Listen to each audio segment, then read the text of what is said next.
हमार नाम सोनू राजा हके।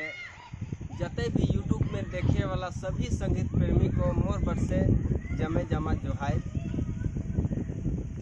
पहले तो हमार अपन चैनल खुद के नहीं खुलल रहे, वह कारण हम अलग अलग चैनल में अपन वीडियो लोड करत रही, डालत रही।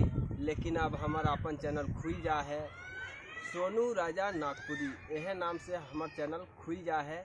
तो यूट्यूब में जाके सीधे सर्च करे है सोनू राजा नागपुरी, बस हमार वीडियो देखे ले और सुने ले मिली।